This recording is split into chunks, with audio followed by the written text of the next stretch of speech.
is a letter particularly for you, Your Excellency, Dr. William Samoei Ruto.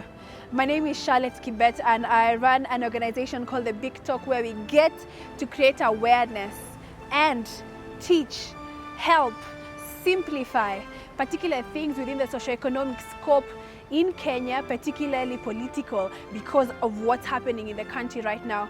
Mr. President, I do believe that currently this is a nation that is now more informed than ever before. And I do understand, and I actually agree with you, that it is important for us to access and receive the right information and the correct information as a nation. Mr. President, I just have a few things to say, which I believe that it is so important for us to address now that we are starting the year 2025. Number one, Mr. President, the most easiest and the most common topic, Gen Z.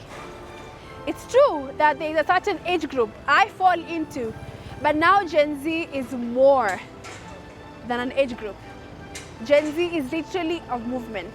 It is no longer just a scope of people of the same generation, but it is a movement of mindset and change where Kenyans are awake and are ready to say, tunataka Kenya mpya. I know our parents, our grandparents were raised in an area or places that maybe their voices were not as important, but now everyone says, mimi ni Gen Z.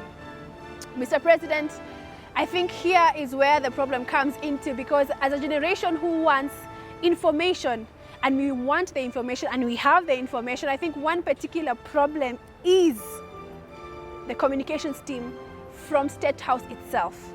How, you might ask? Well, one particular thing I do understand is maybe you might have the greatest vision as Kenya Kwanza government for the Kenyan people, but the implementation in itself is in the wrong area. Number one, Mr. President, is no one can actually explain the vision and the ideas that the Kenyan government is saying towards the Kenyan people. Do you remember when PS Hinga was struggling to explain the housing levy, or CS Baraza on health? Communication is so broken down that mwananchi normal anashanga, ala, hizi zote, mimi nalipa hizi zote zilitoka wapi? Let's look at number two, Mr. President, is health. This was one of the major things that the Kenyan government, Kenya Kwanza government, emphasized in its manifesto. I read it quite well. Health is one of the biggest things that hold the fabric of the Kenyan economy and the Kenyan people in itself. Health is a matter of life and death. And I do understand you might try to implement the NHIF, SHIF, SHA, Taifa Care, but people don't understand what that is. There are too many wordings, too fast. Mr. President, I think something such as healthcare is so important for us not to take advantage. It's so important for us to not speak about it, because people won't stop being sick. People won't stop being on dialysis or chemotherapy. It's a matter of life and death. So the implementation, we should take it as serious as possible.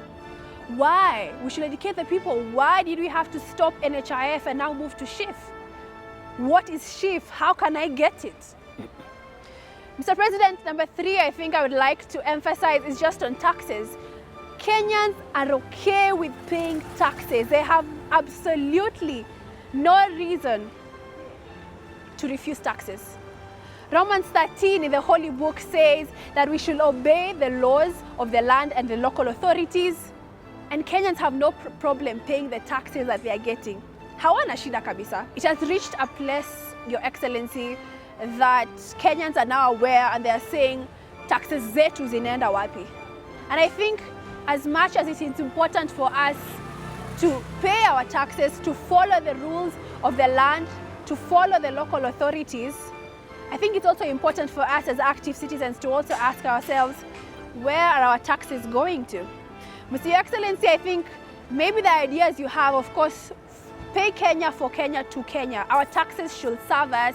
But I think one major issue is that I may address as a Kenyan that represents maybe my generation is that the taxes are too high, too fast for a growing economy that just recovered from COVID. And people are wondering, will I pay the housing levy? Do I understand NHIF? Do I understand now SHIF or SHA or Taifa Care? The taxes are too fast. The new tax laws just came in. No one understands them. I tried to break them down, but not everyone will understand them. As I finish, Mr. President, I think the last one is expenditure of this nation. If we do, and think you have said this over and over again, that graft and corruption, you do not want it in your government, but our MPs are the ones who are the most paid in the entire world. Literally, our members of parliament are being paid more than the American one and Britain, and yet their GDP is literally twice or thrice ours. Your Excellency, I think it is important for us to address certain issues that if we actually reduce expenditure from the top, then ule mtu wa chini at least can get over the $1 that the United Nations recommends. Your Excellency, as I finish for real this time, is that we have seen you overpromising on so many factors. And I do understand that, Your Excellency, you actually maybe have a great vision for this nation. And promising is in every single man, every single nature of every single individual. But I do believe that now, with the access of information that we have, we will remove those videos, those photos, those documents from the archives, and we will tell you, you said this on this particular date, particular month, and this year, and it has not been accomplished. Your Excellency, as I finish, I just want to remind you that Kenyans are now more informed than ever, more than ever.